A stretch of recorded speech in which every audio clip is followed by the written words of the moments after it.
Bonjour à toutes, bonjour à tous, bienvenue à ce nouveau petit déjeuner de la Mobile Marketing Association France. E-Retail Média, bien mesuré pour mieux scaler, c'est le thème qui a été choisi par le groupe de travail de l'association ce matin pour un petit déjeuner assez dense.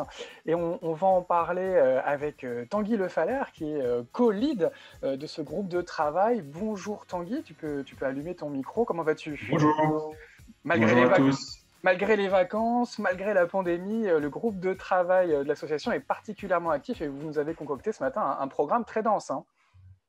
Tout à fait. Merci Jérôme pour l'introduction et bonjour à tous. Donc avec Harry Cabou, on co-dirige le groupe de travail lié au e-retail média. Et comme tu le disais Jérôme, on a un programme assez dense aujourd'hui. Vous le savez peut-être, l'année dernière, on a eu l'occasion de présenter la première cartographie du e-retail média en France. Cette année, on commencera justement par mettre à jour cette cartographie avec l'année 2021. On a ensuite la chance d'avoir Eric Gellers de Shopper Factory pour nous présenter des cas concrets, des cas clients, notamment sur le cas Waza. Et puis ensuite, on s'attachera un peu plus à aller un cran plus loin sur la partie mesure, sujet qu'on n'avait pas abordé en profondeur l'année dernière, mais qu'on souhaitait approfondir. On sent que c'est un enjeu à la fois pour les marques, mais aussi pour les agences. Et donc, le but, ça va être de creuser un petit peu ce sujet de méthodologie, d'attribution et de mesure sur le marché avec Lorenz et Arik qui présenteront cette partie-là. Et enfin, on finira avec Cédric Chameau et Mayana Darmandrai de Mattel sur un cas Cdiscount Advertising pour représenter un petit peu les sujets de mesure. Donc voilà, merci à tous d'être présents. Juste en petite introduction, avant de laisser la parole à Christophe, je voudrais remercier donc l'équipe de la MMA, donc Catherine Caillot, Julie Poyeux, Jérôme ici présent, et puis tous les membres du GT qui ont participé et qui ont créé ce petit déjeuner. Donc merci à tous. J'en profite aussi pour remercier les acteurs du marché qui nous ont permis de mettre à jour la cartographie et d'échanger sur les sujets de la mesure. C'est des sujets qui sont importants et en forte croissance en ce moment.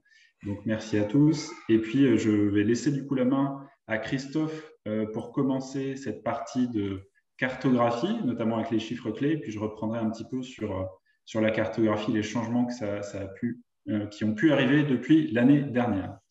Christophe, c'est à toi. Merci Tanguy. Et on sent qu'une nouvelle génération de Le Faller est déjà dans les starting blocks pour participer au webinaire de la MMA. Ils seront bien évidemment les bienvenus dans quelques années.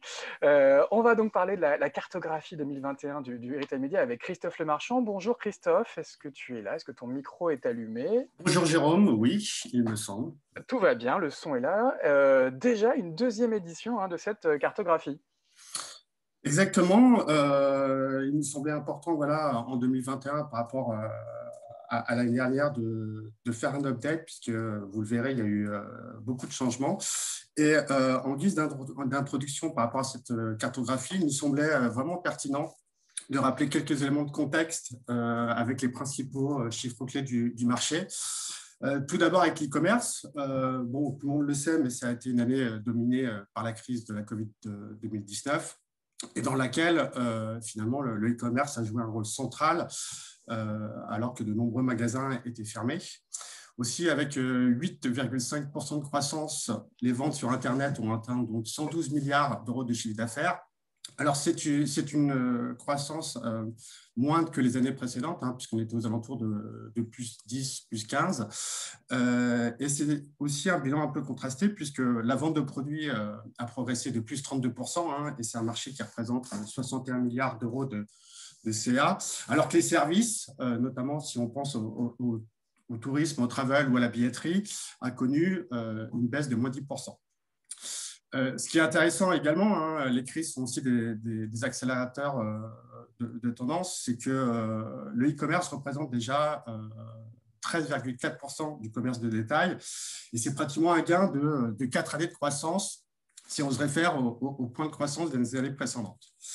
Ce qui est intéressant également, c'est que si on s'attache aux internautes et au comportement, c'est que donc, la France, en 2020, au dernier trimestre 2020, a compté près de 42 millions de cyberacheteurs et que près de 7 Français sur 10 ont consulté chaque mois un site ou une application du top 15 e-commerce. Voilà. Et enfin, la dynamique du retail média s'est poursuivie avec une croissance de plus 19%, alors que le marché de l'e-pub était à plus 3% et que le marché publicitaire dans son ensemble a connu une forte baisse de moins 11%. Et ce qu'on peut remarquer, voilà, c'est aussi la surperformance d'un levier qui est le retail search, puisqu'il a connu une croissance de 32%. Voilà.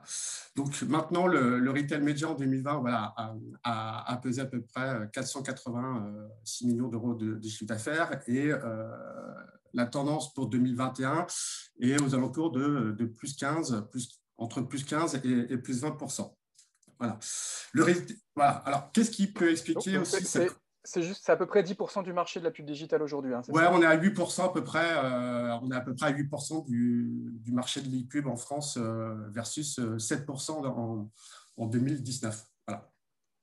Voilà. Alors, qu'est-ce qui peut expliquer cette forte croissance pour nous, il y a à peu près deux facteurs, outre la performance du retail search et la rentabilité.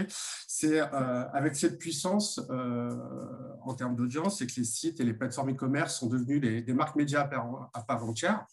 Et donc, ces sites et ces régies captent une partie des budgets médias traditionnels.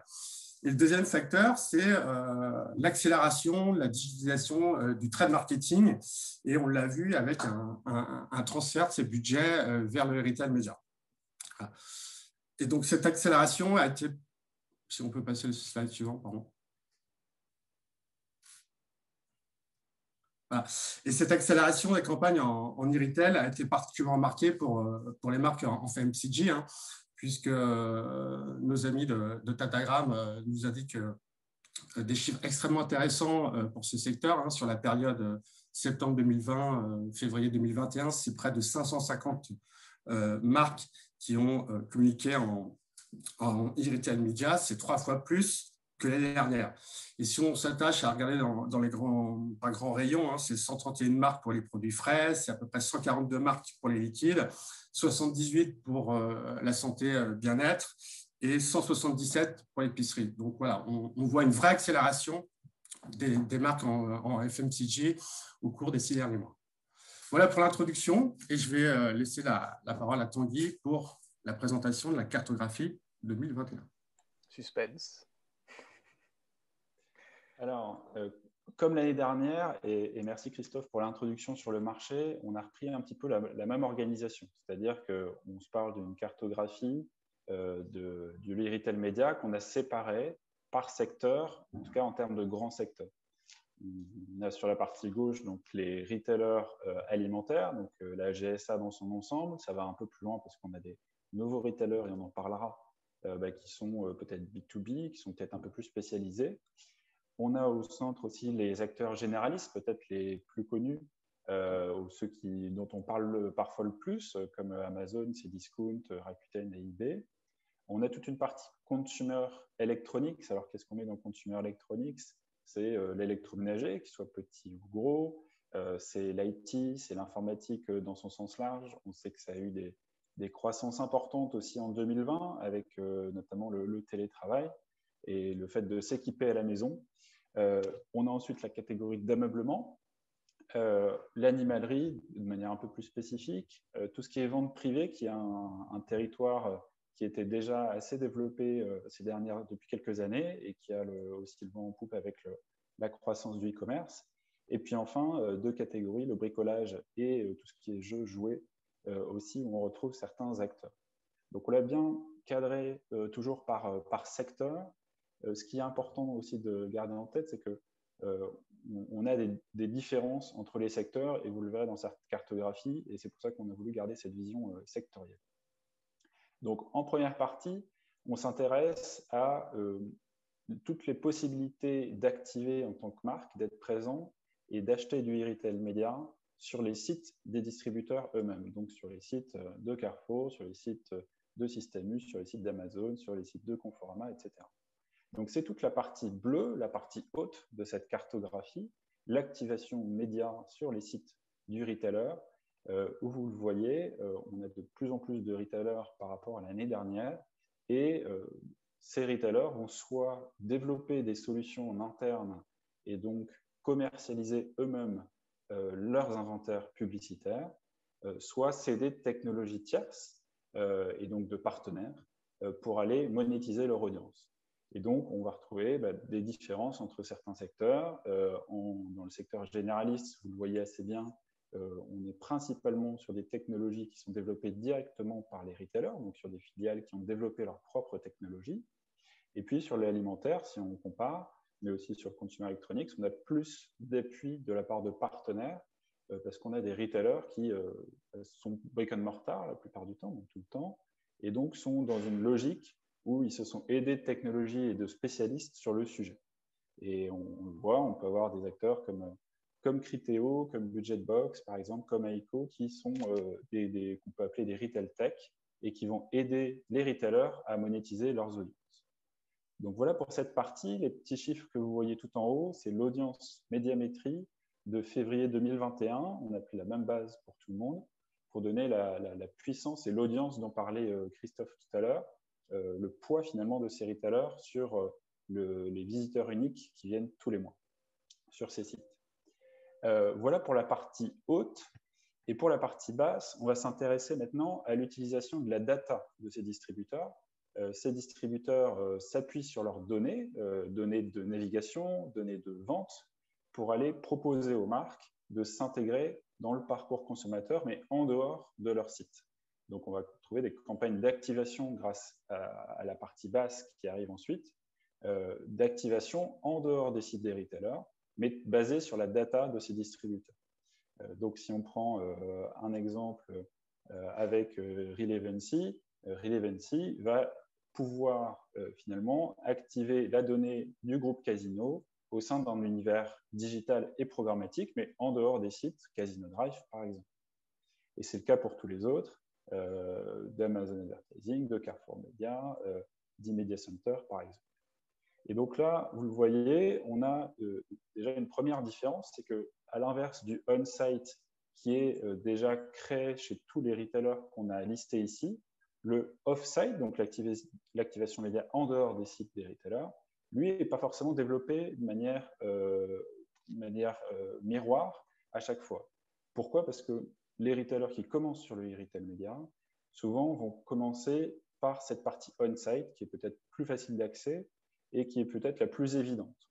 Donc, les nouveaux acteurs, et c'est le cas d'un Système U par exemple, commencent et mettent le pied à l'étrier du retail média, ouvrent leurs inventaires de sites, d'abord sur leur propre site avant de parler de la partie data et extension d'audience.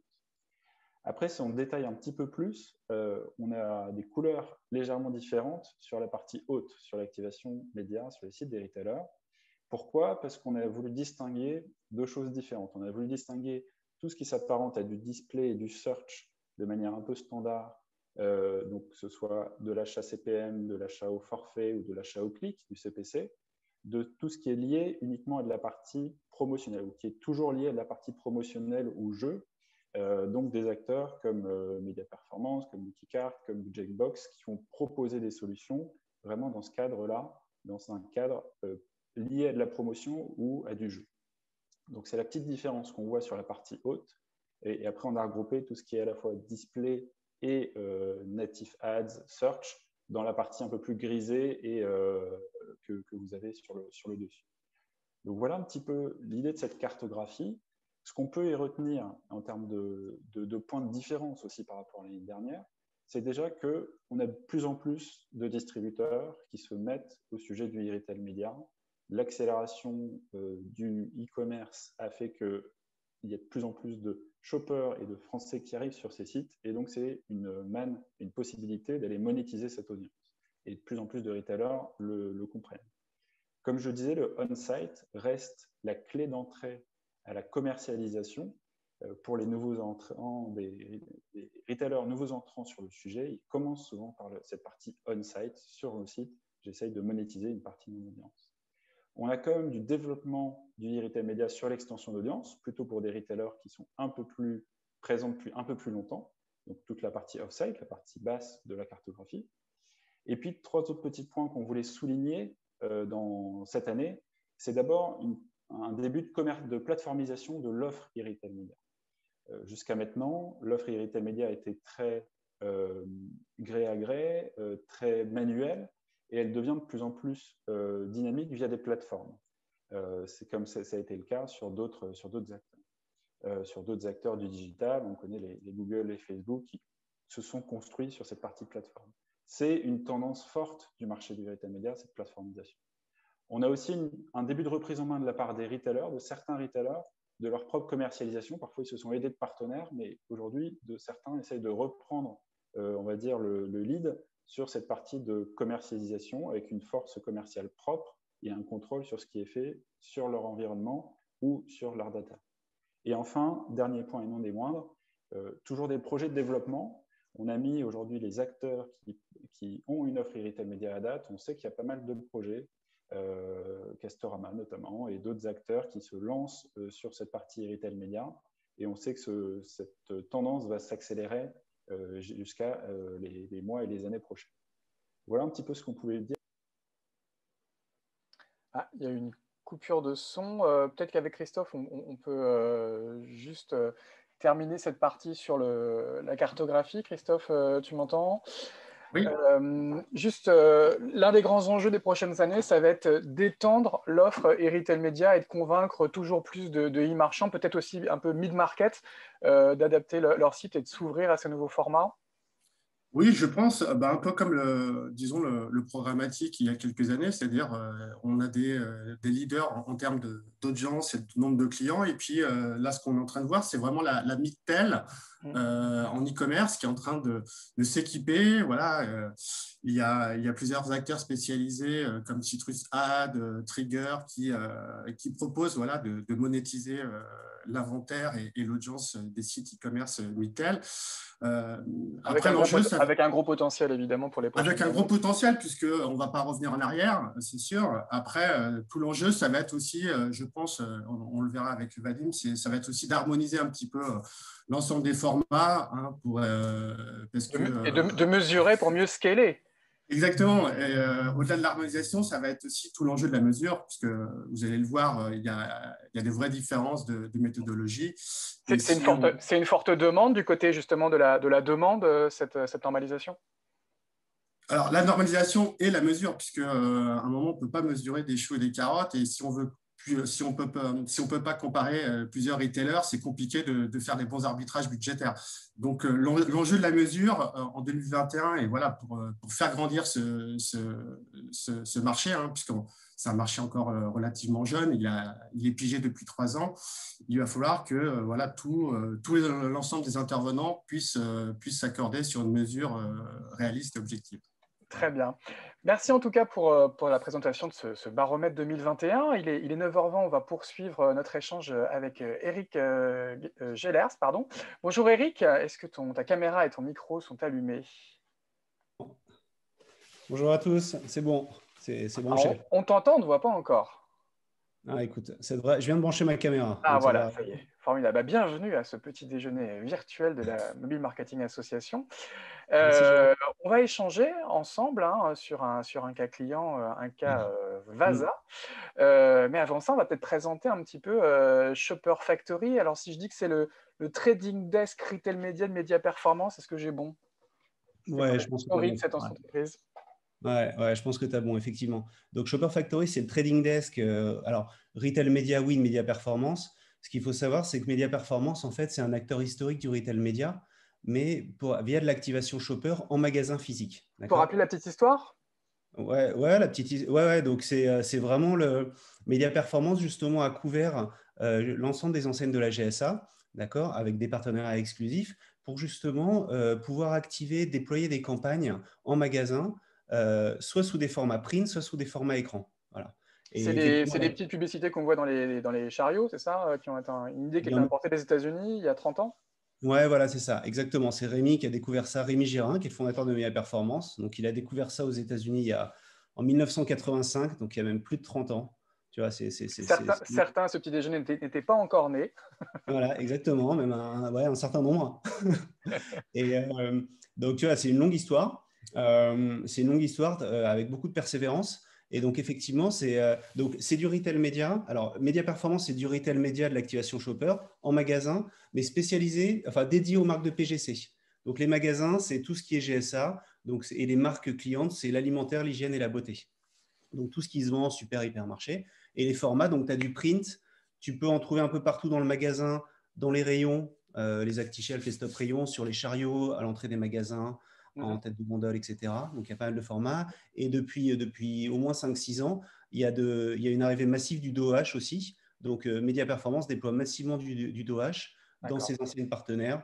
Donc, chez Carrefour, il y a beaucoup, il y a plein de choses. Alors, Shopper Factory, c'est un peu le Média Performance 2.0. Hein. Vous adressez quel type de clients, quel type de campagne vous opérez?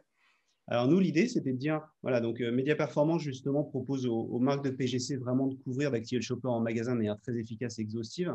Voilà. Et l'idée, c'était de rajouter justement cette brique d'activation digitale, d'accord, sur les devices digitaux des shoppers, donc le mobile, l'ordinateur et de plus en plus la télé. Donc, la télé connectée, demain, la télé segmentée. Donc, voilà. C'est déjà aujourd'hui, hein. C'est aujourd'hui, ouais, ça démarre, quoi. Il y a 200-300 jeux en télésegmentaire. Mais voilà, et donc l'idée, c'est de se dire, bah voilà, on sort du magasin, on permet aux marques de mieux couvrir la journée du shopper, parce que notamment quand il est chez lui ou ailleurs, pour justement pouvoir leur apporter de la cohérence, leur permettre d'avoir de la cohérence dans leur message et un message omnicanal, justement, qui couvre bien la journée du shopper. Et par contre, l'enjeu qu'on avait, Shopper Factory a été créé il y a 3 ans. Et l'enjeu qu'il y avait, en fait, c'était pour le coup en digital, il fallait qu'on propose la même qualité de ciblage qu'en magasin. Voilà. En magasin, tu es en rayon, tu es au niveau du segment du produit, des fraises Tagada par exemple. Bon, bah voilà, le ciblage, il est parfait, quoi. Tous les gens qui s'arrêtent devant ce segment de produit, qui passent du temps, sont des gens qui consomment le produit. Donc en digital, il fallait qu'on propose la même chose. Donc c'est pour ça qu'on fait partie du panorama e-retail de la MMA, parce qu'on a accès justement aux données transactionnelles de certaines enseignes, donc notamment Auchan et Carrefour, pour justement pouvoir cibler les acheteurs encartés de ces enseignes, Auchan et Carrefour, en extension d'audience. Donc, pour le coup, nous, ce qu'on active, c'est en dehors des sites des enseignes. D'accord ? C'est pendant le surf des encartés des enseignes avec qui on a des partenariats. On peut leur diffuser des publicités en cohérence avec ce qui se passe en magasin. D'accord. Alors, donc une société relativement jeune, mais qui a été choisie par la marque Vasa, qui appartient, je crois, au groupe Barilla, hein, ça pour redonner une nouvelle dynamique, hein, à cette marque que les plus de 30 ans connaissent bien. Voilà, exactement. Je ne sais pas comment dire. Oui, parce qu'on en parlait beaucoup dans les années 90, hein, il y avait beaucoup de campagnes télé, il y en a un petit peu moins depuis quelques années. Ceux qui avaient une dizaine d'années à la création de Média Performance connaissent bien Vasa. Non ? C'est vrai que il y a eu une couverture télé dans les années 80 et 90 qui était très très forte, avec des spots très courts, bon, un peu répétitifs, mais très impactant, hein, c'était efficace. On se rappelle encore du slogan 25 ans plus tard. Voilà, exactement. Et donc, l'idée, il y avait un double enjeu dans cette campagne parce qu'effectivement, Vasa ne communiquait plus depuis quelques années. On a eu la chance de gagner un prix à la Nuit des Rois en 2020 avec cette campagne dans la catégorie Drive et commerce connecté. Et donc, en fait, Vasa ne communiquait plus depuis quelques années. Ils avaient en tête forcément la cible qu'ils avaient développée il y a, dans les années 80-90. Mais en fait, ils savaient bien... Non, vous m'entendez ou Oui, mais il y a une petite coupure. Quelques secondes. On va reprendre. Donc, d'accord. Là, c'est bon. Ouais, on peut revenir sur le slide au-dessus, juste d'avant, s'il vous plaît. Voilà. Donc, l'idée, ils connaissaient bien leur cible, mais cette cible, de l'eau avait coulé sur les ponts. Et donc, ils avaient besoin de comprendre qui était la cible des acheteurs et justement, et la cible des intentionnistes, entre guillemets, Vasa. D'accord ? Ils avaient aussi besoin de savoir, est-ce que des leviers comme le retail média, donc pour le coup en extension d'audience, donc justement activer sa cible le long de leur parcours, le long de leur surf, est-ce que ça pouvait justement générer des ventes et de la performance en magasin, que ce soit en magasin physique et en drive. Voilà. Parce qu'il y a un véritable enjeu, c'est vrai que c'est moins le cas sur la GSS, mais en GSA, il faut avoir en tête que 90% des ventes sont encore générées en magasin. Le drive représente 10%. Donc, le drive a fortement cru depuis un an. C'est sûr que le drive a explosé parce qu'il était plutôt à 7. Donc, il a gagné un certain nombre de points de part de marché. Mais 90% des ventes restent en magasin. Donc, nous, ce qu'on propose justement, c'est de couvrir les encartés, d'activer les encartés d'une enseigne et de mesurer les ventes, que ce soit aussi bien en drive et en magasin. Alors concrètement, donc, voilà. Comment vous avez fait pour aller cibler et recibler ces audiences? Alors concrètement, la manière dont on fonctionne, donc ça s'est passé avec l'enseigne Auchan, et la manière dont on fonctionne, c'est qu'en fait, avec Vasa, on a défini un certain nombre de segments d'acheteurs. Il y en avait 22 précisément, donc c'est une grosse campagne pour justement qui étaient soit dans le cœur de cible de Vasa, donc des acheteurs de produits concurrents, des Crisprol, des biscottes, des pains santé, etc., soit des acheteurs de produits affinitaires et complémentaires. Jérôme, on a parlé ensemble de la charcuterie quand on a préparé. On parlait de l'apéro hier soir pour la préparation, voilà. et Eric me suggérait d'utiliser du Vasa en complément de la charcuterie et du fromage, pour me donner bonne conscience, c'est ça, tout ça. Psychologiquement, c'est pas bon. Donc, il voulait aussi aller chercher des cibles sur des produits affinitaires avec lesquels Vasa pouvait se marier. Donc, il y a toute la partie charcuterie, tartinable, une partie sportive aussi. Avec Vasa, il est vraiment très axé santé. Ça peut aussi intéresser les sportifs.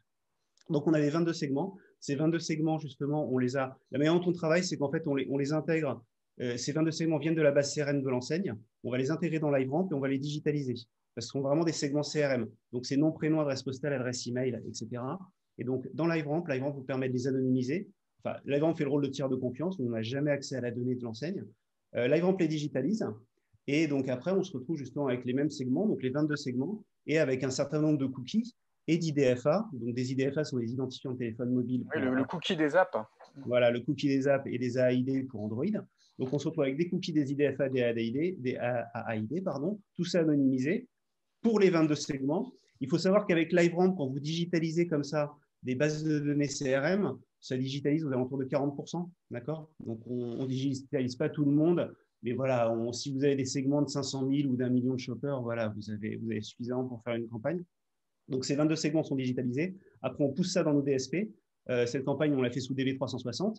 Et donc, justement, le cookie pool se crée. Et donc, petit à petit, on commence à cibler, justement, segment par segment, les shoppers encartés au champ qui font partie de la cible que Vasa veut activer. Voilà. Et donc, c'est tout au long de leur surf, au bon moment. Donc, ça, c'est de l'achat programmatique. Bon, je pense que l'achat programmatique, c'est quand même démocratisé. Donc, c'est de l'achat aux enchères. On voit un shopper qui fait partie du segment pain santé arriver sur le site du Monde. Bon, voilà, on reçoit une opportunité d'enchère, on bide, on la gagne et on peut diffuser la publicité Vasa. Il faut savoir aussi qu'il y avait 8 jeux de créa pour cette campagne. Donc ça, on peut passer sur la slide d'après, s'il vous plaît. Et il y avait 8 jeux de créa. Donc c'était soit des créas produits comme celle du milieu qui était très simple, d'accord, avec donc 2 produits mis en avant et un thème petit déjeuner. Soit c'était des créas limite sans le produit avec le thème justement apéritif, charcuterie, tartinable, etc., qui était poussé. Soit c'était des thèmes plus santé, il y avait des créas RSE aussi, c'est quelque chose qui tient à Vasa, etc. Et donc il y avait 8 jeux de créas qui étaient diffusés aléatoirement sur les 22 segments et avec le but justement dans ce cas-là, le DSP, va pousser les créas qui performent le plus. Et justement, Eric, des cibles, etc. Eric, quels ont été les segments les plus réactifs, les créas les plus performantes? Alors, les créas les plus performantes, on a eu des créas autour de l'apéritif, on a eu des créas autour du sport et les créas produits ont aussi assez bien marché. C'était une surprise pour la marque de se rendre compte qu'elle pouvait correspondre à cette population, peut-être qu'on imagine un peu plus masculine et sensible à l'argument.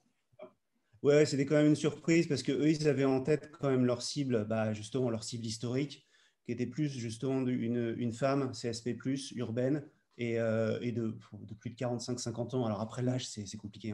Et attentive à sa nutrition, à son alimentation, à sa santé. Voilà, qui fait de l'aérobic. Aérobic, c'est très années 80 aussi. Ça. Mais, c'est pour ça. Et en fait, ils ont découvert qu'ils avaient aussi des segments très performants grâce à cette donnée consumériste. C'était quoi les KPI de l'annonceur et vraiment les critères importants pour lui dans sa stratégie média globale, mais vraiment dans cette découverte du retail média? Oui, alors, donc les KPI importants, donc déjà, on avait, alors on partait bien sûr, sur les KPI digitaux, il y avait tout ce qui était taux de clic et aussi, après, arriver sur le site, temps passé sur le site, qui permettait un peu de comprendre l'engagement, concrètement, justement. Et là-dessus, c'est vrai qu'on a eu des taux d'engagement assez bons. notamment sur mobile. Hein, donc, je sais que ça t'a surpris, mais c'est vrai qu'on a des temps d'engagement, des taux de clics et des temps passés sur le site assez forts, notamment sur mobile. Après, comme nous, c'est vrai que ce qu'il faut comprendre, c'est en retail média, on exploite de la donnée avérée. D'accord ? Donc, il n'y a pas de déperdition sur la cible. Dans tous les autres médias, vous avez une déperdition sur la cible. Même si vous faites des grands médias féminins, vous dites que vous allez toucher des femmes urbaines de 30-40 ans, même les plus grands médias féminins vont avoir une déperdition sur cette cible. Ce ne sera pas 100% sur la cible. Là, nous, on touche que les acheteurs des catégories qui intéressent, dont la marque veut promouvoir son produit auprès de ces catégories. Donc, il n'y a pas de déperdition. Donc, si vous êtes un consommateur de pain santé, de Chris Roll, de biscottes, etc., voir une pub Vasa sur votre mobile, même via un format très impactant, un peu intrusif comme l'interstitiel, c'est quelque chose qui vous intéresse, que ce sont des produits que vous consommez. Et c'est là où l'engagement est plus fort, il peut exploser. Et c'est là où on le voit sur le clic et sur le temps passé sur site. Bah oui, parce qu'on a un taux de clic, si je lis bien, qui est 3 fois supérieur à 1,4% contre 0,5% pour la moyenne du marché. Donc, c'est spectaculaire comme gain en termes de performance. Ouais, c'est spectaculaire. Après, il y a le côté aussi Vasa, qui est une marque quand même connue, d'accord, et qui n'avait pas communiqué pendant des années. D'accord. Et ce qui est intéressant aussi dans cette campagne, ce qu'il faut savoir, c'est que là, vous voyez des chiffres un peu de performance, notamment sur les ventes. Ce qu'il faut comprendre, c'est que la campagne Shopper Factory pour Vasa, ouais, on était les seuls. C'est-à-dire qu'il n'y avait aucun autre dispositif off et on à côté. Ça faisait déjà quelques années qu'ils n'avaient pas communiqué. Il n'y avait aucun dispositif pendant la campagne. Donc, c'est très rare comme situation. Hein, voilà, quoi, c'est très, très rare. Mais en tout cas, ça aide justement à valider le fait que l'impact sur les ventes, notamment, donc, sont les 2 premiers chiffres, sont vraiment dus, justement, sont provoqués par notre campagne. Et on est allé encore plus loin même dans l'analyse parce que comme Vasa est une marque en croissance dans l'enseigne Auchan, on a justement isolé cette croissance d'une année sur l'autre pour justement recalculer l'impact vente. Voilà, parce que si vous avez une marque en déclin ou une marque en croissance, c'est très important de le prendre en compte parce que votre impact vente, et soit si la marque est en déclin, votre impact vente, il faut le revaloriser en fait. Parce que c'est-à-dire que vous redressez la barre et vous faites peut-être un peu de croissance. Si la marque est en croissance, votre impact vente, il faut un peu le temporiser par rapport au trend naturel de croissance de la marque. Et donc, alors, vous avez 52% d'unités vendues en additionnel sur la référence Sensation. Alors, c'est une des plus petites références de la gamme Vasa. Hein. Donc, voilà, donc forcément, l'impact est plus fort. Sur leur grosse ref qui est Vasa léger, on a eu 3% d'unités vendues additionnelles, ce qui est bien. Il y a un chiffre qui est important aussi, c'est le 1,5% de gain de part de marché dans la catégorie, en fait.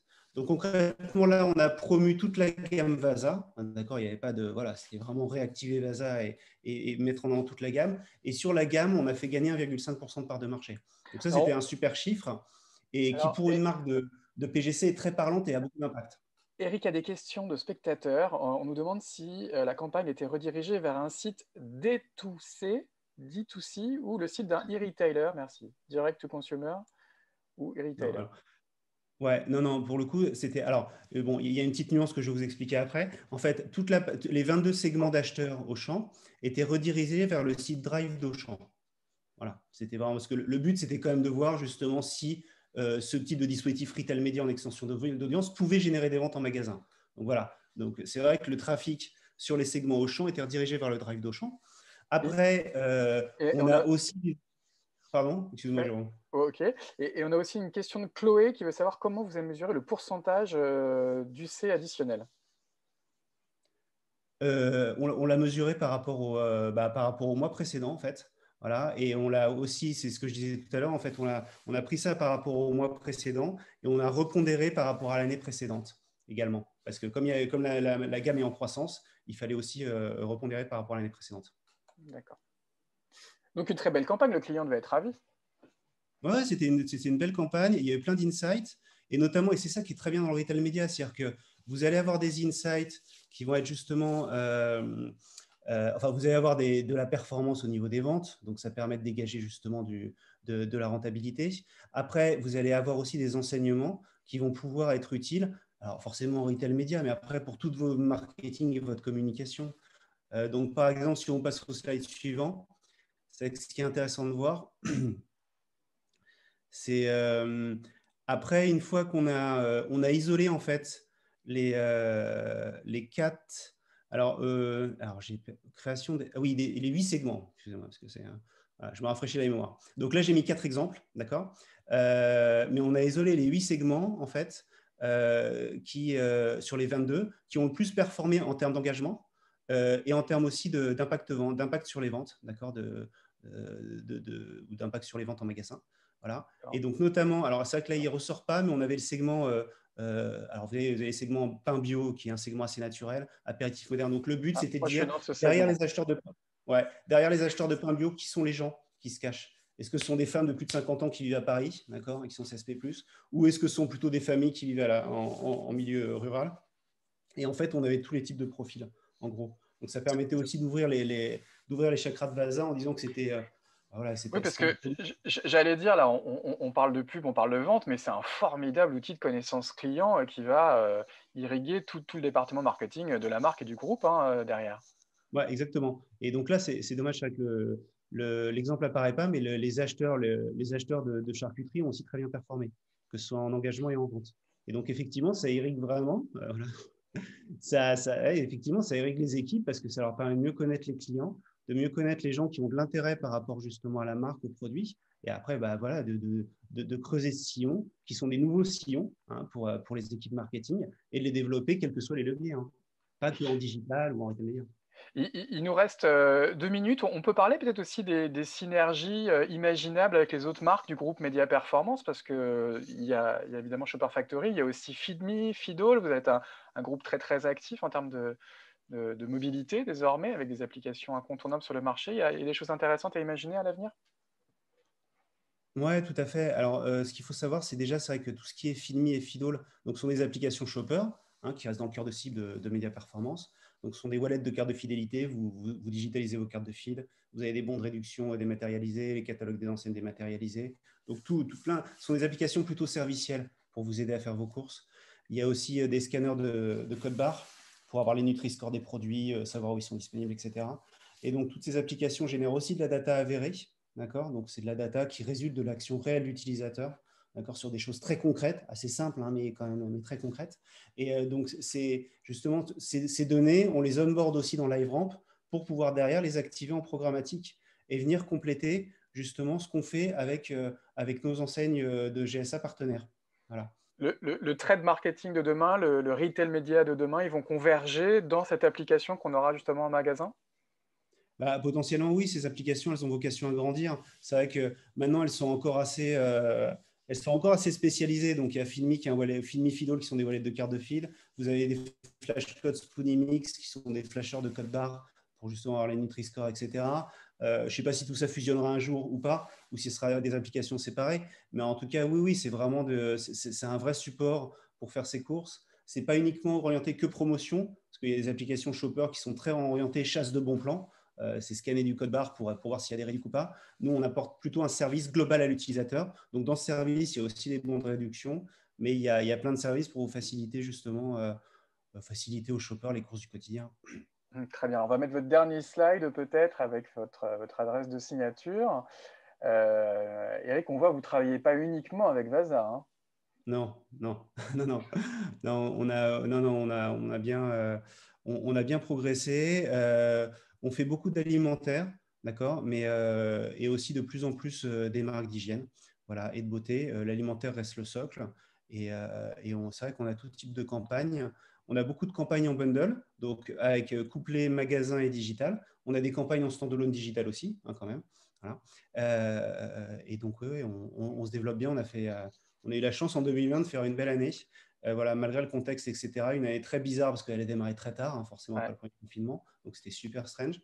Mais en tout cas, on a eu la chance, l'air de rien, en 7 mois, de faire une belle année. Donc, on était contents. Et c'est vrai que là, ça démarre bien aussi. Donc, on est.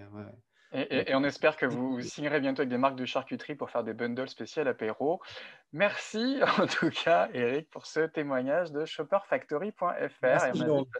On invite tout le monde évidemment à vous contacter. Il y a votre email qui apparaît et votre numéro de téléphone qui apparaît. Il est 9h41, on est en retard. On va enchaîner avec une présentation d'Eric et d'Arik et Laurence. Bonjour à tous les deux. Laurence, Bonjour, comment ça va? Parfait. Ça va. Eric est là également ou pas? Oui, je suis là. Bonjour Eric. Alors vous allez nous parler du sujet de ce petit déjeuner, la mesure, la transparence au service de la croissance, mieux mesurer pour mieux scaler, comme on dit en bon français. Je vous laisse la parole pour une présentation qui va durer une vingtaine de minutes. Très bien. Merci, Jérôme. Déjà, Eric, tu m'as donné énormément envie de racheter des vasas. Ça faisait un peu longtemps que j'en avais pas acheté. Alors, moi, je suis pas charcuterie. Je suis plutôt fromage frais, concombre, enfin, le côté suédois des choses. Comme mon nom l'indique, je suis à moitié anglais. Et c'est moi qui propose que le titre soit en anglais, Jérôme. C'est un Ah, peu d'accord. voilà, la transparence au service de la croissance. Et pourquoi c'est un sujet central? Parce qu'on se rend compte que on a un besoin inhérent en fait d'avoir accès à la donnée qui nous permet d'optimiser nos campagnes et d'augmenter en fait les dépenses et d'augmenter en fait l'apport que le retail marketing et le retail média peuvent avoir sur les activations retail d'une manière générale. Ça, c'est notre premier enjeu. Ensuite, le deuxième enjeu, c'est de se rendre compte qu'il n'y a pas une mesure, mais qu'il y a plusieurs mesures. Pourquoi? Parce qu'il y a plusieurs comportements d'achat, parce qu'il y a plusieurs types d'activation et parce qu'il y a plusieurs euh, achats qui vont être faits, qui sont plus ou moins impliquants. Et enfin, on va proposer un certain nombre de méthodologies. Alors, on n'est pas là pour imposer une méthodologie, mais proposer une standardisation et qu'on parle un petit peu tous le même langage. C'est vrai qu'il peut y avoir des légères variations. Et ensuite, on va mesurer en quoi et on va montrer en quoi, eh bien, en fait, le retail média va avoir un apport omni-commerce, omni-channel, avec un cas absolument passionnant qu'Aric va vous présenter à la fin de l'intervention. Et si on a quelques minutes pour des questions, on pourra répondre aux questions soit maintenant, soit après. Voilà. Donc, tout d'abord, si on peut passer à la slide. Un enjeu qu'on a de manière traditionnelle dans la publicité, mais plus particulièrement dans le marketing digital, c'est que si tu ne peux pas mesurer ton succès, tu ne peux pas améliorer tes activations. Et ça, c'est central, c'est hyper important. Pourquoi? Parce que, et on l'a très bien vu dans le cas d'Eric, on est en capacité de tirer des actions stratégiques grâce aux insights. Et ça, c'est central, aussi bien pour générer des ventes, mais aussi pour générer de l'enseignement sur les cibles de consommation. Et ce qu'on se rend compte, excusez-moi, ce qu'on se rend compte, c'est que avant tout et principalement, l'enjeu principal qu'on va avoir avec le retail média, c'est de vendre. À 83%, les acteurs du retail média sont là avec un objectif principal de vendre. Ça, c'est une étude qui nous a été fournie par Tanguy du baromètre Publicis qu'on a pu avoir l'année dernière. Et alors, ce qui est intéressant, c'est qu'il est en légère baisse. Pourquoi? Parce qu'il y a une vraie évolution en fait de la place du retail média qui est de vendre, mais qui est aussi de créer des points de contact shopper. Et encore une fois, on l'a très bien illustré avec le cas d'Eric. Et le deuxième point qui est hyper important pour les acteurs du e-retail média, en particulier chez les annonceurs et chez les industriels, c'est le besoin de cette transparence. Et cette transparence de la mesure, c'est un vrai défi du développement du e-retail. Et ce qu'on a vocation à faire, et c'est l'objectif de la discussion qu'on peut avoir, c'est comment on peut être en capacité d'augmenter et d'améliorer en fait l'ensemble du purchase funnel et l'ensemble de l'écosystème du e-retail média. Pourquoi? Parce qu'on va rentrer dans un cercle vertueux. Le plus on a de transparence, la meilleure la mesure va être. La mesure qui va nous permettre de mesurer les ventes incrémentales, mais aussi qui sont mes cibles de consommation réelles. Tout ça va nous permettre d'optimiser. Et plus je vais avoir d'optimisation, plus je vais être transparent. Transparent à la fois dans les moyens que je vais mettre en œuvre, mais aussi transparent dans les effets que ça va avoir. Tout ça va nourrir la croissance. Et quelle croissance ça va nourrir? Celle de la confiance. De la confiance dans un triptyque où on va avoir le retailer, qui historiquement, il ne faut pas l'oublier, c'est l'acheteur, mais dans la relation de régie, devient le vendeur également. Le deuxième point, c'est que ça va augmenter la confiance de l'apport en fait de ces activations de retail média qui historiquement pouvaient être discutables. Le deuxième point, ça va être la confiance dans les outils et la confiance dans l'apport des effets qu'on va pouvoir mesurer. Et tout ça va augmenter les ventes. Et plus on va générer de ventes, plus le retail média va être impactant en termes de résultats, eh bien les investissements vont augmenter de manière incrémentale et de manière exponentielle. Et c'est ce phénomène qu'on est en train de voir, qui a été très bien illustré par Christophe et Tanguy en introduction. C'est cette croissance générale qu'on va avoir. Alors, c'est quoi les KPI principaux qu'on peut avoir justement pour mesurer cette croissance? Eh bien, ce qui est vrai, c'est que nous, en tant qu'experts du digital, on a quasiment une spécialité, c'est de multiplier les acronymes. Et on va essayer de créer de la simplicité. Parce qu'en attendant, finalement, qu'est-ce qu'on va regarder? On voit la partie immergée de l'iceberg. En gros, vos dépenses, le revenu qui va être généré et ensuite les ratios qu'on va avoir autour. Mais la réalité, c'est que si on regarde avec un petit peu plus de détails, on a des exemples qui viennent ici d'Amazon et ça a été très bien illustré par Eric et sera encore mieux illustré avec Cédric tout à l'heure, c'est que en fait, il y a beaucoup d'éléments qui vont rentrer en considération. Donc, s'il y a des principaux à retenir, c'est évidemment le niveau de dépenses, le niveau de revenus qui vont être générés, les taux de conversion, mais aussi le nombre de contacts utiles que je vais avoir. Ça, on va le traduire par le CPM et par le CPC. Mais s'il faut en retenir que 3, et je vous rappelle, notre objectif principal, c'est de générer des ventes, c'est ce qu'on appelle, c'est ces 3 éléments qui sont les ratios finalement qui vont mesurer la performance. Alors souvent, on me dit, mais c'est quoi le bon ROAS? Le ROAS, c'est quoi déjà? C'est le retour sur dépenses publicitaires, Return on Advertising Spend pour être en anglais. En gros, ça va être le nombre de ventes que vous avez générées, la valeur des ventes que vous avez générées, divisé par les dépenses publicitaires que vous allez avoir. Ensuite, ça va être peut-être l'indicateur historique qu'on va utiliser, qui vient du marketing digital traditionnel. Ensuite, on peut préférer celui qu'on appelle l'ACOS, Advertising Cost of Spend. Pourquoi celui-là est intéressant? En fait, en réalité, c'est juste l'inverse du ROAS, parce qu'en fait, il permet de mesurer quelle est la contribution, en fait, et en quoi je vais taper dans la contribution pour mes budgets publicitaires et promotionnels. Donc, ils vont mesurer une part plus fine, en fait, de l'impact sur le chiffre d'affaires total. Et finalement, il y en a un qui est très important et qu'on regarde peut-être un petit peu moins, qui est le Total Advertising Cost of Spend. Pourquoi il est passionnant? Parce qu'en fait, on va regarder non pas les ventes qui ont été générées juste par la publicité, mais l'impact sur l'organique.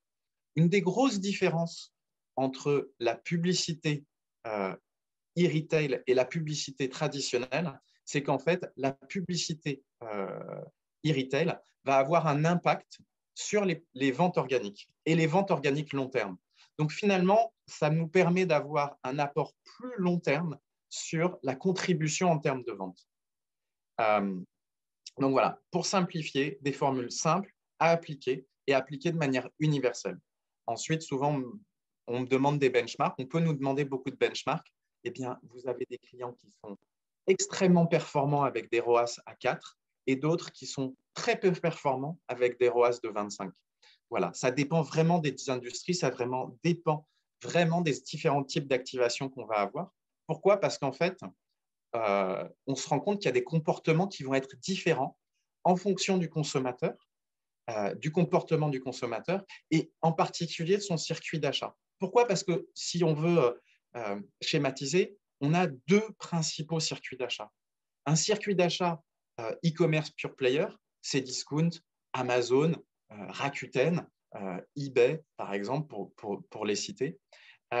Et ensuite, on a un autre circuit d'achat qui est celui du drive. Et on a 2 comportements qui sont différents. En e-commerce pure player, souvent le consommateur il vient avec un besoin très spécifique. Il veut acheter un jouet, il veut acheter un produit de beauté, il veut acheter un aspirateur, par exemple. C'est un exemple par hasard. Alors qu'en drive, on va répondre à un besoin général. Par exemple, j'y vais pour nourrir ma famille pendant une semaine. Eric, qui nous a présenté son cas Vasa, même si on mesure l'impact incrémental en termes de vente, personne ne va aller chez Auchan juste pour acheter des Vasas. Donc, on a des comportements qui vont être différents. Ce qui veut dire qu'en e-commerce pure player, on va être très, très lower funnel. Pourquoi? Parce qu'on est dans une stratégie de communication qui est one-to-one. Et on va vraiment s'adresser que quand la personne a ce besoin très spécifique, on répond à son besoin.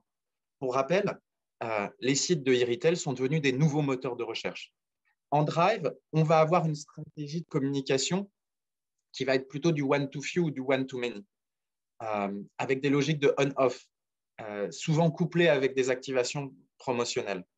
En e-commerce de pure player, on est sur une valeur unitaire du produit qui est très élevée.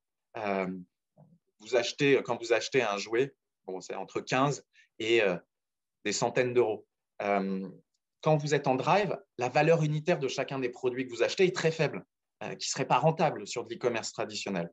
Et sur de l'e-commerce pure player, on va favoriser la valeur par rapport au volume, même si on va chercher un équilibre commun. Alors qu'en Drive, eh bien, on va chercher le volume par rapport à la valeur. Pourquoi? Parce qu'on sait que c'est la multiplication des points de contact, la multiplication des activations qui permettra d'atteindre la rentabilité la plus longue. Et là, on va être sur un modèle d'attribution qui est strict en e-commerce pure player, principalement du post-click avec des fenêtres réduites. Et en Drive, on va avoir des modèles d'attribution plus larges. C'est quoi l'attribution?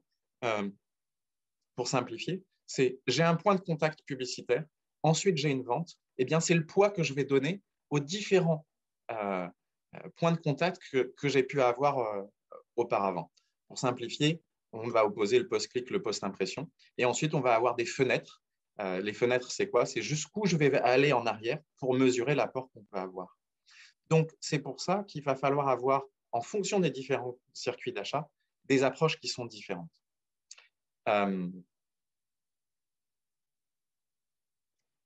Ce qui est intéressant aussi à voir, c'est que le retail média est maintenant full funnel.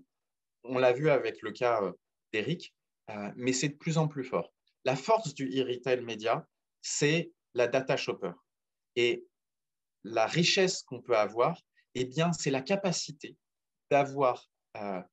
d'utiliser cette data shopper au-delà du site en lui-même.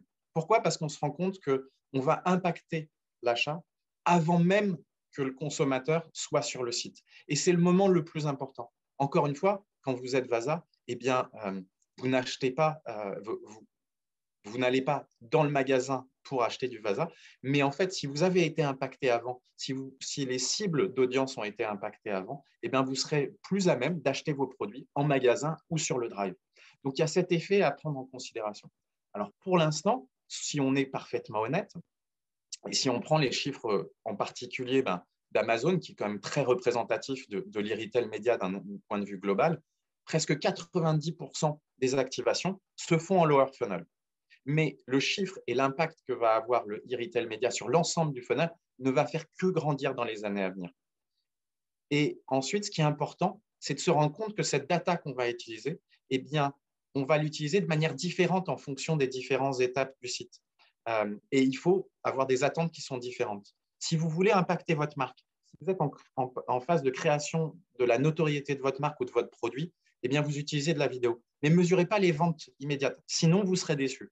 Quand vous êtes dans une phase d'engagement, que vous utilisez du display ou de l'audio, eh bien, vous allez avoir d'autres objectifs qui seront plutôt liés à le fait de pouvoir découvrir le produit. Et ensuite, quand vous êtes en vente, eh bien, on va retrouver les KPI qu'on a présentés précédemment. Alors, avec l'équipe et le groupe du travail du e-retail, on a proposé un certain nombre de définitions en fonction des différentes étapes du purchase funnel. Donc, on a sur la visibilité, donc la création du brand awareness, une série de KPI. Ensuite, en phase d'interaction ou d'engagement, on a une autre série. Et sur le business, on en a d'autres. Donc, je vais avancer puisqu'on les a déjà discutés. Ce qui est important, et on va finir là-dessus parce qu'ensuite, on a des détails un petit peu plus précis qui seront diffusés avec les membres pour donner du temps à Arik, c'est que en fait, nos KPI marketing, il faut aussi les lier à des KPI qui sont liés à l'activité profonde. Pourquoi? Parce que si votre produit n'est pas en stock, eh bien, il est impossible de vendre. Donc, il faut toujours lier des activations e-retail média à une présence, on va dire, business. Que ce soit sur les pure players, si un produit est hors stock, vous êtes impacté négativement, ou sur du Drive, où la distribution numérique va avoir un impact négatif si vous ne la gérez pas bien. Arik, je te propose qu'on passe directement sur ton cas. Pourquoi? Et ce qui est important, c'est qu'on est dans une logique qui est omni-retail, omni-commerce, et c'est de pouvoir mesurer justement comment une activation qui va être hors l'environnement de retail média peut avoir un impact long terme sur les ventes de retail média. Arik. Merci Laurence. On rappelle juste qu'il y aura un replay et vous pourrez récupérer les slides parce qu'on est passé un petit peu vite sur certains des slides. Merci Laurence en tout cas pour ces premiers éléments d'explication. On enchaîne avec Arik. Merci Laurence. Alors effectivement, comme le disait Laurence, la mesure du omni-commerce, elle va devenir de plus en plus cruciale, et ce en 2021 notamment, parce que ce qu'on voit aujourd'hui, c'est qu'il y a beaucoup de marques qui ont une très très forte maturité en retail, qui commencent après à scaler pour aller chercher de nouveaux points de contact en D2C et qui ouvrent des D2C et vice-versa. Des marques qui étaient à la base des DNVB, donc des marques qui vendaient uniquement en D2C, étendent aussi leur point de contact, notamment en allant en retail. Et tout l'enjeu aujourd'hui, c'est maintenant de pouvoir en fait finalement mesurer ce niveau d'intersection qu'il va y avoir en fait entre le D2C et le retail pour vraiment casser les silos et arriver à travailler avec le plus de synergie possible. Et ça, donc là, je vais vous présenter un cas, donc slide suivante s'il vous plaît. Le groupe SEB, en fait, l'a très bien compris, et c'est aussi leur cas parce qu'ils sont lancés en D2C également sur l'année 2020. C'était un client qui était très retail à la base. Et donc, on a travaillé avec eux sur un cas qui visait à répondre à deux objectifs. Le premier, c'était sur la marque Proventa, de lui donner de la visibilité sur les performances business issues de ses campagnes Google Search qui redirigeaient à la base sur son site de D2C sur les performances que ça générait en termes de business sur les sites retailers. Et le second objectif, on s'est dit, pour aller plus loin, on va essayer de mesurer l'incrément sur le ROAS d'une campagne Retail Search à la suite en fait, d'un parcours de conversion qui était initié par le Search Google. Donc là, l'idée, c'était de comprendre aussi cette synergie qu'on pourrait avoir entre le Search classique d'un côté et le Retail Search de l'autre.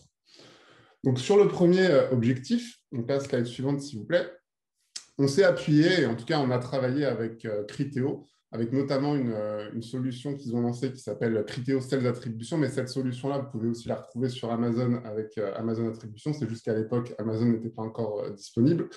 Et avec cette solution, pourquoi Criteo? Parce que Criteo travaille avec des partenaires également retailers du groupe SEB.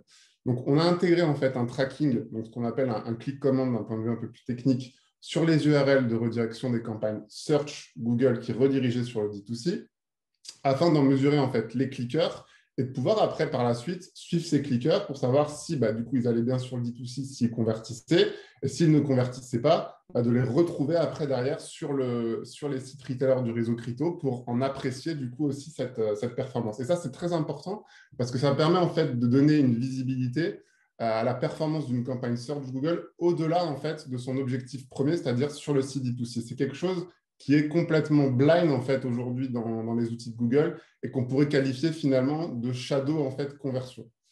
Et donc en gros, ce qui a été, donc là slide suivante s'il vous plaît, au niveau des résultats, ce qui est hyper intéressant, c'est qu'on a pu remonter 78% de revenus additionnels en gros sur cette campagne Google. Donc c'est du revenu qui n'était pas identifié en fait à la base. Donc ça permet vraiment de valoriser en plus le levier, et 54% du coût d'augmentation sur le ROAS si on prenait en considération les revenus D2C et les revenus du réseau de retailers Criteo. Et ça aurait pu être beaucoup plus important parce qu'on n'avait pas pris en considération aussi les revenus Cdiscount, par exemple, et les revenus Amazon aussi qui pèsent un poids fort aussi sur cette verticale de produits.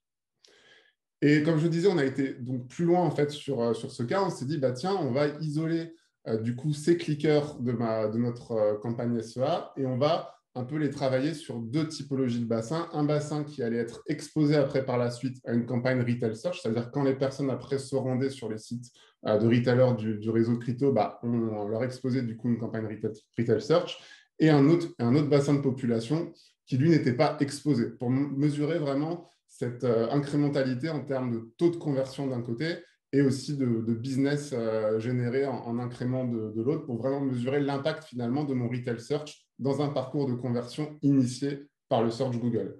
Et là, les résultats aussi étaient hyper intéressants puisqu'on a eu 93% de taux de conversion en plus. Donc, ça montre vraiment la nécessité de travailler sur une logique de double exposition, et 16% de revenus incrémental aussi générés par l'apport de cette campagne. Donc finalement, qu'est-ce que ça nous apporte en fait ces résultats? Le premier point, c'est que ça permet de mesurer, comme je vous disais, ce niveau d'intersection qu'on peut avoir entre le D2C et le retail, et surtout de valoriser les leviers, en fait, on va dire, digitaux un peu classiques. Là, on l'a travaillé aujourd'hui sur le search, mais vous pouvez tout à fait l'adapter sur le social, sur le marketing direct, vraiment sur l'ensemble, en fait, le display, même sur l'ensemble des canaux qui sont des canaux d'activation qui sont travaillés.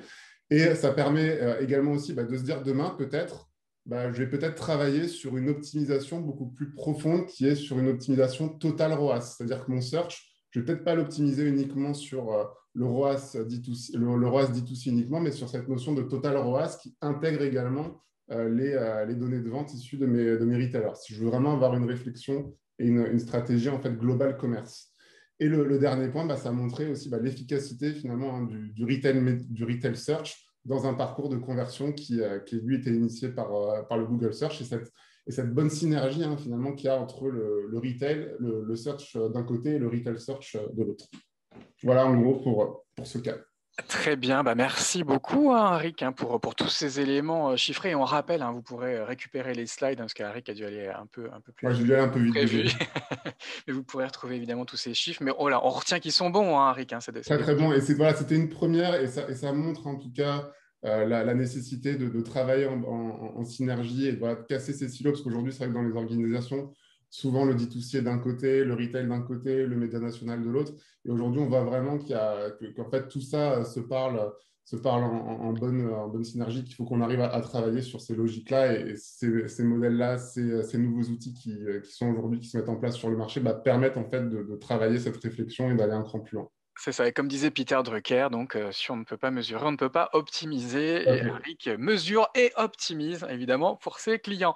Merci en tout cas pour ces éléments sur la mesure. On va enchaîner avec un dernier cas client. Alors, on a parlé d'alimentaire avec Vasa et Shopper Factory. On va enchaîner avec un autre cas non alimentaire, un best case Mattel avec Cdiscount Advertising. Et puis, on va accueillir Cédric Chamou, directeur grand compte et relations achats chez Cdiscount Advertising, et Mayana Darmandrai, Digital Marketing et e-Retail Manager chez Mattel.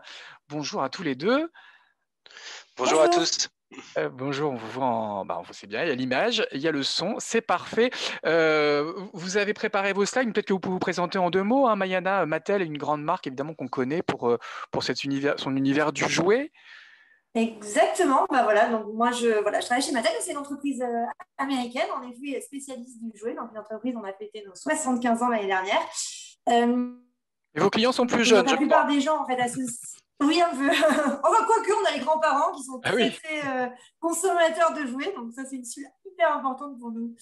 Mais donc Mattel c'est souvent associé à Barbie, mais on a beaucoup d'autres marques qui sont très connues également, comme Fisher-Price, Hot Wheels, Polly Pocket, et puis des grandes marques emblématiques comme Scrabble, Uno, Pictionary, etc.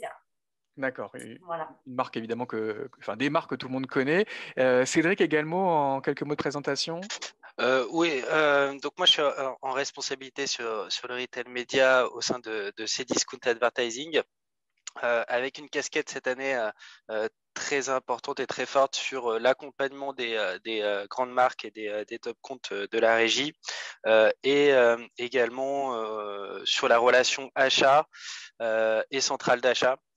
Puisque effectivement l'accélération du retail média est un pilier de croissance très fort et on a besoin effectivement d'embarquer tout le monde au sein de l'entreprise, et donc cette casquette de formation, d'accompagnement sur les produits retail média est extrêmement clé pour développer le business cette année. Très bien, je vous laisse la main pour la présentation de ce case emblématique ici du retail média chez vous. Yes. Donc on peut passer la première slide. Je vais commencer par effectivement une petite présentation de Cdiscount et vous rappeler quelques chiffres clés. Ensuite, l'offre qu'on a chez Cdiscount Advertising et également le nouveau nom, puisque vous avez noté qu'on ne s'appelle plus Relevancy, mais Cdiscount Advertising. Et on passera du temps avec Mayana sur l'activation qu'on a pu mener l'année dernière et qu'on mène encore cette année pour vous montrer un petit peu comment on travaille et quels sont les résultats qu'on obtient. Donc sur Cdiscount, c'est le leader français du e-commerce en France. Donc, c'est plus de 4 milliards de volume d'affaires en 2020. C'est plus de 20 millions de visiteurs uniques par mois, avec un record en décembre de cette année à 26 millions de visiteurs uniques. C'est plus de 10 millions de clients actifs sur les 12 derniers mois, et c'est un recrutement d'1 million de nouveaux clients en 2020. Forcément, la situation sanitaire et le confinement a eu un impact très fort sur les ventes et sur le trafic. Donc, c'est 40% de ventes l'année dernière sur les confinements 1 et 2. Mais on voit aussi que ces augmentations se retrouvent encore sur le début d'année. Et au final, on assiste vraiment à un changement d'habitude de consommation chez certaines populations. Les digital natives, notamment, vont être sur de l'achat récurrent avec des paniers moyens plus faibles. Et on a une nouvelle population d'acheteurs qu'on ne retrouvait pas forcément chez nous et sur les sites e-commerce, que sont les seniors, qui se mettent de plus en plus au digital. Et donc ça, c'est pertinent dans les stratégies. On voit que sur le jouet, effectivement, il y a des grands-parents qui achètent, notamment sur les périodes de Pâques, beaucoup de jouets. Donc tout ça, effectivement, fait que le e-commerce est incontournable aujourd'hui, et le retail média incontournable pour les marques en France.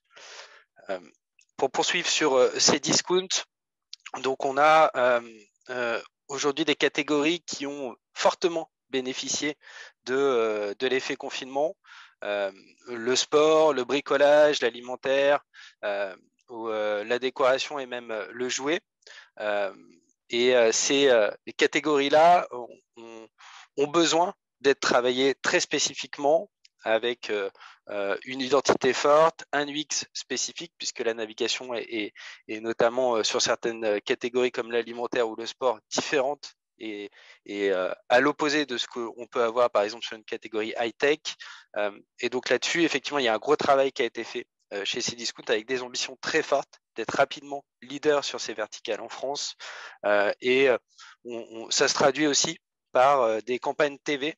Donc la première sur la décoration et la maison a eu lieu en janvier, et sur ces autres catégories-là, on va continuer à prendre la parole tout au long de l'année en télévision. Sur la régie, donc effectivement, un changement de nom qui est lié surtout à une ambition très forte de Cdiscount sur le marketing digital et sur le retail média. C'est d'ailleurs l'un des 3 piliers de croissance du groupe de Cdiscount.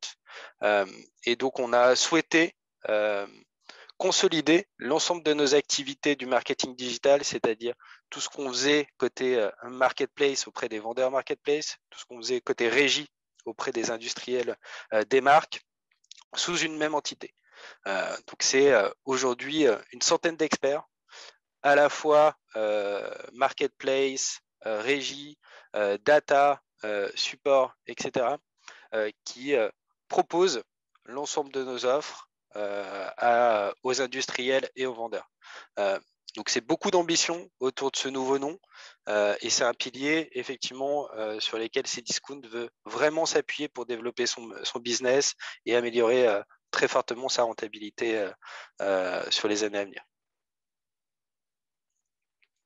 On va passer sur nos solutions. Donc, on a depuis 5 ans fortement développé notre offre, et aujourd'hui on a une solution qui est complète, dans le sens où elle va vraiment proposer sur chacun des touchpoints consommateurs une offre, un produit qui va répondre aux besoins, avec une base forcément très forte d'insight consommateur.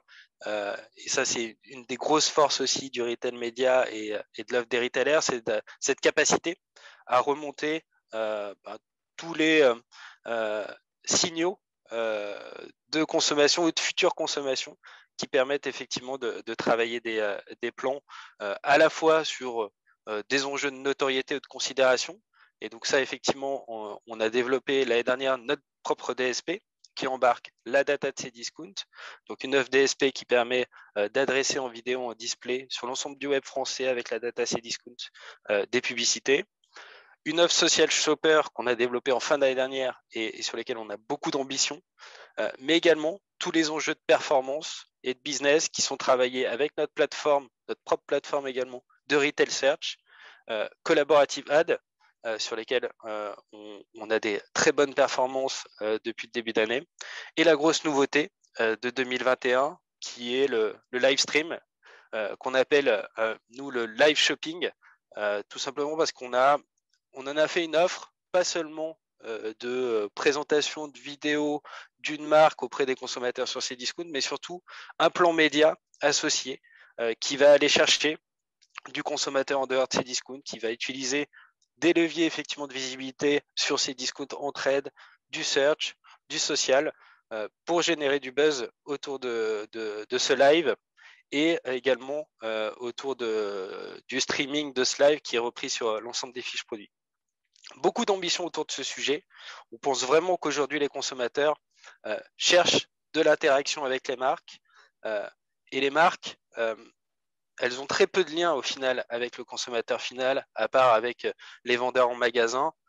Et donc, le e-commerce est vraiment aujourd'hui au cœur de cette stratégie et le live stream répond vraiment à cet enjeu de rapprocher les marques et les consommateurs.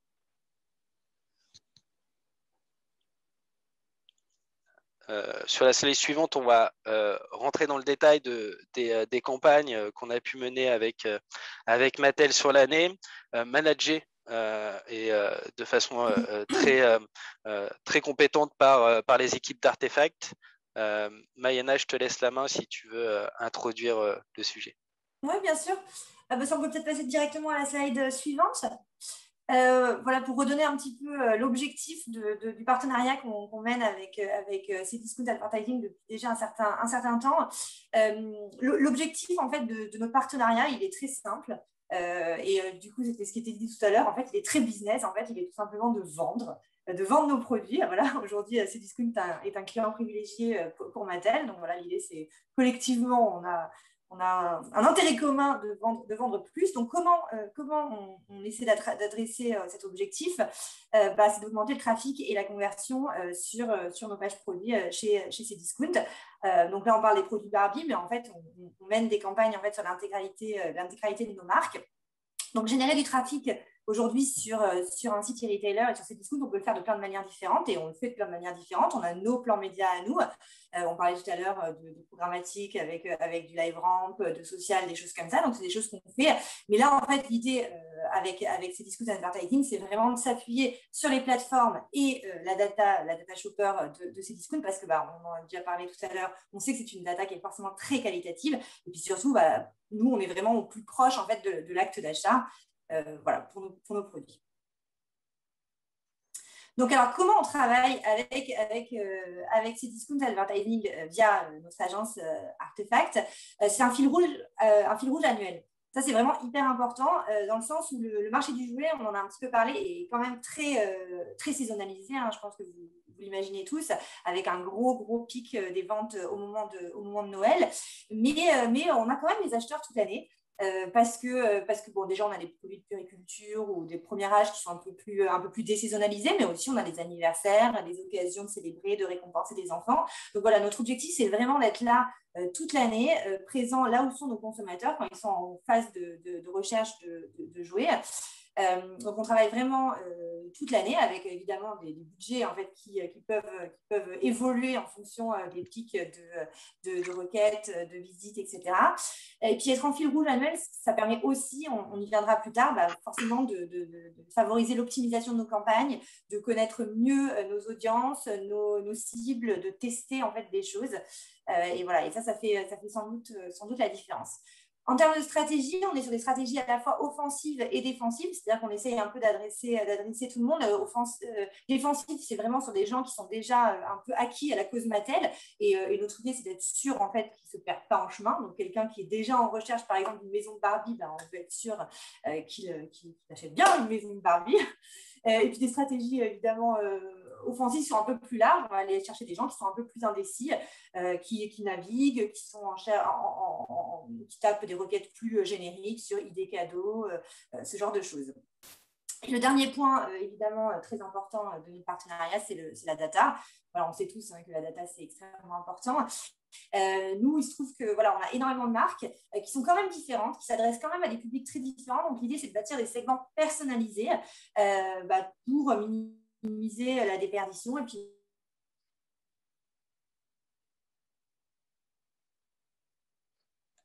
Mayana, on a un petit freeze, je crois, du son. Mayana, est-ce que vous êtes encore là? On a peut-être une petite coupure technique. Cédric, peut-être que vous pouvez reprendre le relais le temps que Mayana se reconnecte. Pas de souci. Du coup, on va passer sur la slide suivante. Donc, on mène des activations avec Mattel à la fois sur ces discounts, parce qu'effectivement, l'objectif, c'est de capter les internautes qui sont sur la phase d'achat. Et donc, on va utiliser les formats du Retail Search, mais également des formats de visibilité merch pour effectivement capter l'internaute qui est en train de rechercher un produit Mattel. Mais on va également... Je vois que Mayana apparemment s'est reconnectée. Ok. Oui, je suis désolée. Il y a eu une petite coupure de quelques secondes et Cédric a gentiment pris le relais. Donc vous nous disiez, vous aviez travaillé à la fois sur ces discounts en in-platform et effectivement en dehors de l'écosystème ces discounts, à la fois avec les outils régie, donc notre DSP, mais également vos données, Mayana sur nos données, effectivement, mais également Mayana, et ça c'est aussi complémentaire aux activations e-retail média, c'est tout ce que tu fais aussi par ailleurs en considération en notoriété sur les réseaux sociaux ou autres. Exactement. Du coup, j'ai un petit peu raté le coche, mais je suis sûre que tout ce que tu as dit est tout à fait conforme à ce qu'on fait ensemble. Moi, juste que je voulais appuyer sur cette double casquette in-platform, off-platform, c'est qu'à un moment, voilà, notre objectif, c'est évidemment d'aller chercher la crème de la crème dans le in-platform, les gens qui sont vraiment en phase d'achat. Mais à un moment, ça ne suffit pas, entre guillemets, en termes de volume. Et c'est pour ça qu'on a ce besoin aussi d'aller élargir un petit peu l'audience. Et ce qui est important, c'est de se dire, notamment quand on parle de mesure de la performance, c'est que par contre, évidemment, on n'attend pas les mêmes performances et les mêmes ROAS en fonction en fait, des dispositifs qu'on met en place. Forcément, quand on est sur la crème de la crème, on va attendre des ROAS très élevés. Quand on est en conquête un peu plus large, on va je ne vais pas dire se satisfaire, mais voilà, on va être un petit peu moins exigeant en termes de ROAS. Yes, et je voulais faire juste un petit focus sur notre DSP qu'on a lancé en mai de l'année dernière. Notre DSP répond à des enjeux effectivement de pouvoir travailler la data, et je vais détailler ensuite comment sont travaillés les segments au sein de la plateforme. Mais le point clé quand on le met en regard de notre webinaire aujourd'hui, du thème du webinaire aujourd'hui, c'est cette mesure de la performance. Ce DSP, on peut l'utiliser de deux manières, soit effectivement avec des publicités en dehors ou sur ces discounts qui vont renvoyer sur les fiches produits. Donc là, c'est assez simple de mesurer effectivement les performances puisqu'on a un ROAS direct. Mais l'enjeu aussi, c'est de se dire que ce DSP, cette plateforme, dès lors qu'on utilise cette data-là et qu'on autorise, et ça c'est un point clé, une redirection externe, c'est-à-dire sur un site de marque ou même un site marchand d'un fournisseur ou d'une marque, derrière il y a aussi une mesure des ventes indirectes. Quand on vend de l'aspirateur sur son propre site marchand, forcément il y a également des consommateurs qui vont se rendre sur des plateformes e-commerce, même si elles ont vu la publicité qui renvoie sur son propre site marchand. Et cette mesure-là, elle est extrêmement déterminante parce que derrière, il y a une rationalisation aussi de son investissement auprès d'autres leviers que sont juste sur un site e-commerce. Donc cette mesure-là du retail média, elle n'est pas que directe, elle peut être également indirecte, et ça c'est vraiment le point clé qu'on a souhaité mettre en place à travers notre DSP. Et donc sur les segments, donc effectivement au sein de notre plateforme, on a accès à l'ensemble de la donnée Cdiscount, que ce soit effectivement des données de visiteurs, de fiches produits, d'attentionnistes, d'acheteurs, mais également des comportements d'achat N-1, des cibles également socio-démo ou catégorielles. Et l'ensemble de ces segments sont customisables. Et ça, c'est vraiment le travail qu'effectuent Artefact et les agences médias d'un point de vue global sur notre DSP.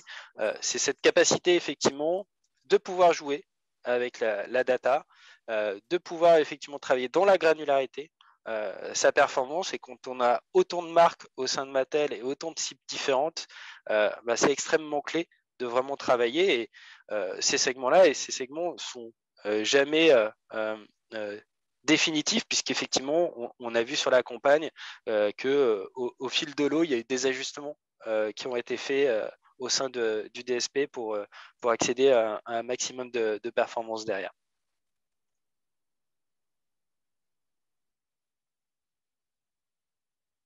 Donc ça, c'est juste l'illustration effectivement des formats publicitaires qu'on a pu mettre en place sur les campagnes, avec à la fois des produits sponsorisés et à la fois du display, donc de l'in-banner en catégorie. Donc c'est très basique, mais néanmoins extrêmement efficace. Et sur la plateforme Search, aujourd'hui, notre enjeu, c'est de développer un maximum d'emplacements de produits sponsorisés, parce que aujourd'hui, toutes les études qu'on a menées montrent qu'il y a pas de risque sur le volume d'affaires de ces discounts en poussant des produits sponsorisés. Il y a même de l'apport, puisqu'effectivement, ça va prendre en compte aussi l'algorithme de ces discounts et la pertinence de pousser tel ou tel produit sur tel ou tel emplacement.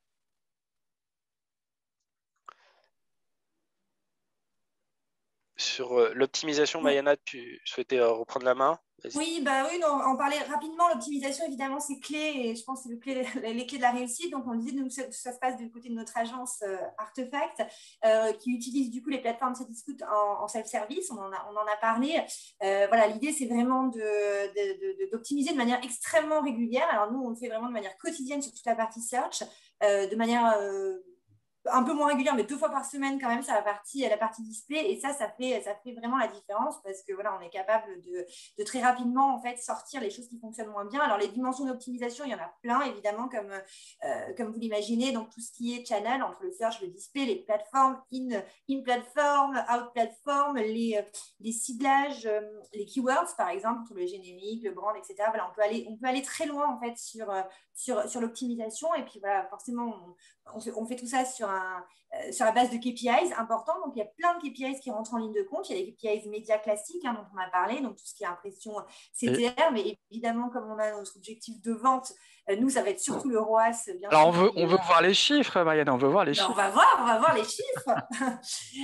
Et dans le point, vraiment, peut-être juste le petit point important, on en a déjà un peu parlé, mais qui est vraiment clé, c'est le fait de travailler main dans la main aussi avec les acheteurs et les CAM. Parce qu'en fait, aujourd'hui, il y a toute la dimension en fait, de Metrics Retail, donc tous les stocks produits, les deals, les promos en fait, qui peuvent être mis en place aujourd'hui, qui font une énorme différence aussi sur les performances des campagnes. Voilà, ça c'est très important. Clairement. Avant de passer aux performances, du coup. Alors, donc j'ai remis les ROAS à peu près moyens en fait, qu'on a pu avoir l'année dernière. On en parlait tout à l'heure, les ROAS, ça ne veut pas forcément, je ne veux pas dire que ça ne veut pas dire grand-chose. Pour nous, ça veut dire quelque chose, mais ce n'est pas forcément transposable sur d'autres segments et sur d'autres industries, parce que c'est très aussi lié au panier moyen de chacun de nos produits. Nous, en tout cas, ce que je peux vous dire, c'est que c'est des très bons ROAS, et nous, on est très contents et on est au-dessus de nos objectifs. Ce qui est peut-être plus intéressant, c'est de se dire qu'aujourd'hui, en fait, quand on est sur un objectif de performance, de campagne à la performance, et qu'on fait ce genre de dispositif en utilisant la data shopper de Cdiscount, avec les plateformes en self-service, l'optimisation, etc., on a aujourd'hui des ROAS qui sont 6 fois supérieurs à des campagnes de performance qu'on peut faire tout seul en utilisant la data du marché, par exemple, et en renvoyant chez un e-retailer. Mais sinon, c'est à peu près entre 6 et 7 euros de chiffre d'affaires généré pour 1 euro de publicité retail média investie, c'est ça? Exactement. Donc c'est très très bon, ça veut dire que vous allez largement augmenter vos investissements retail média chez Cdiscount l'année prochaine. On verra. Il n'y a pas de raison.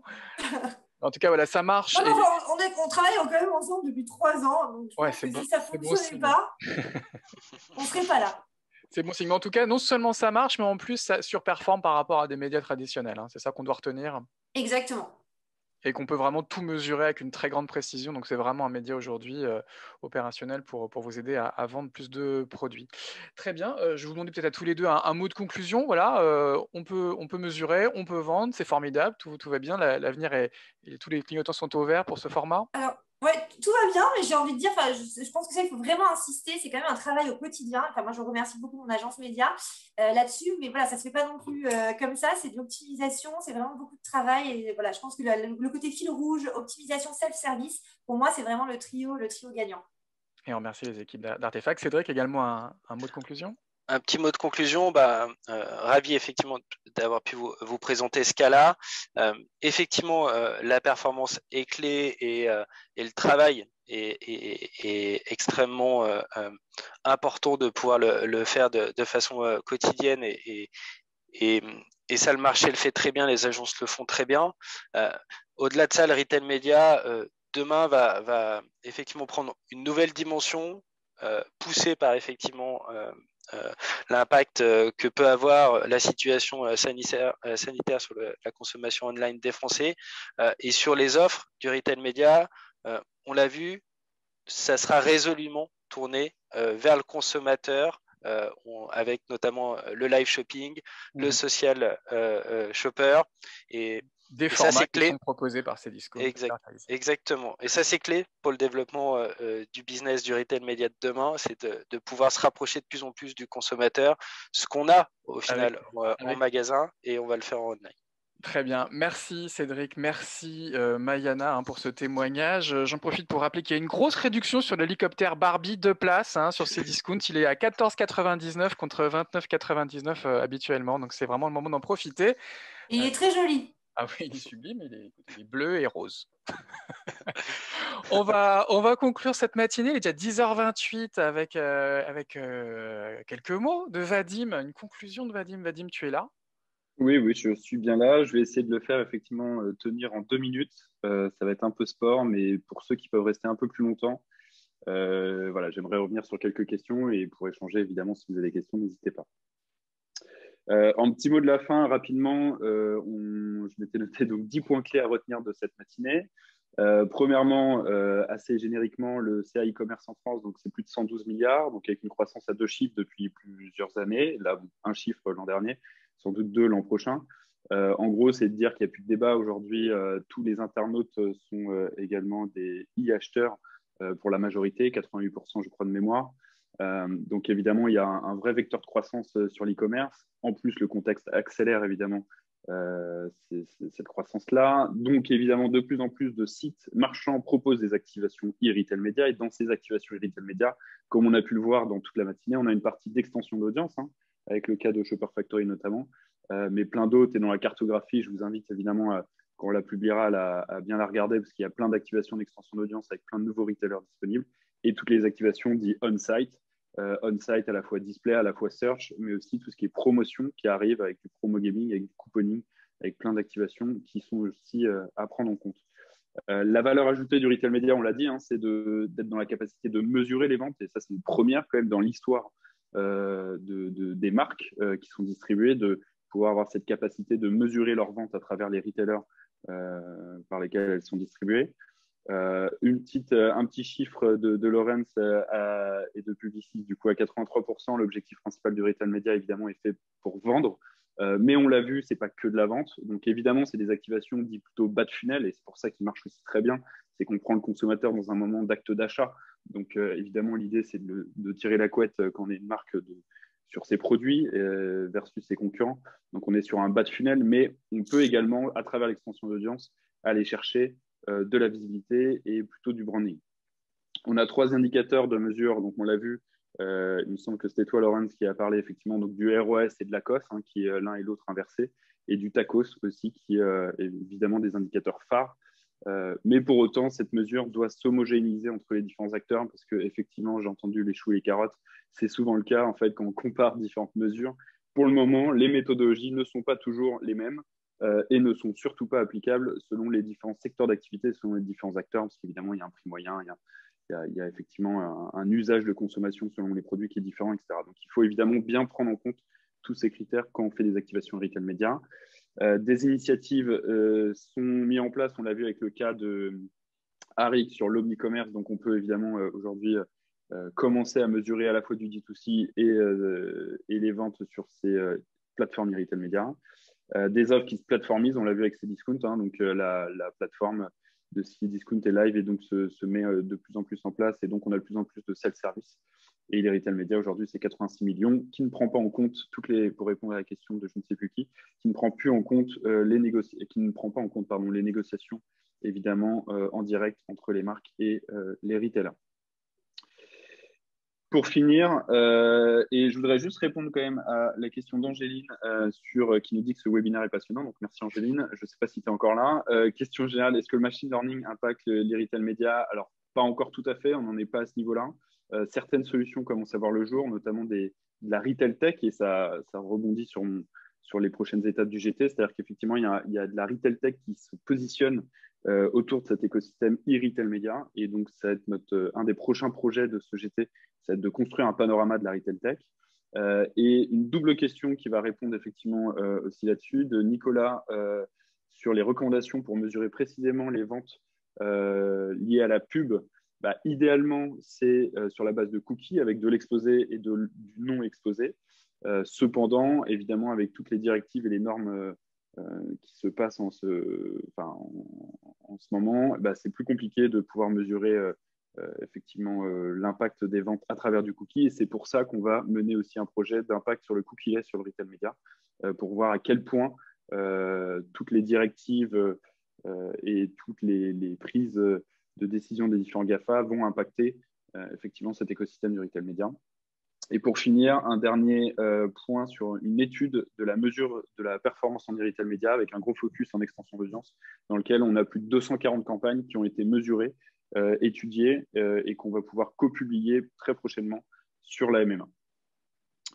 Voilà, donc c'est les 3 prochains travaux. Donc n'hésitez pas à rejoindre l'association si vous souhaitez participer.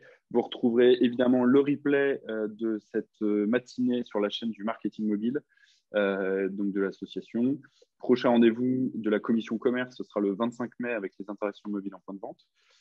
Et n'hésitez pas à checker aussi notre site qui est tout beau tout neuf, enfin de quelques mois mais tout beau tout neuf, de la mobilemarketing.fr et sur lequel vous retrouverez l'agenda et tous les prochains événements à venir. Merci Vadim, effectivement, vous pouvez nous recontacter. On va remercier évidemment nos partenaires ce matin, Shopper Factory et Cdiscount Advertising. Moi j'ai noté qu'on a parlé de cookies, on a parlé de Vasa, on a même parlé de tacos. Donc ça nous a donné faim. Merci en tout cas à tous. Vous avez été plus de 140 ce matin, je crois, à participer à ce petit déjeuner de la MMA et on se donne rendez-vous donc le mois prochain pour un prochain événement de l'association. Bonne fin de matinée à tous.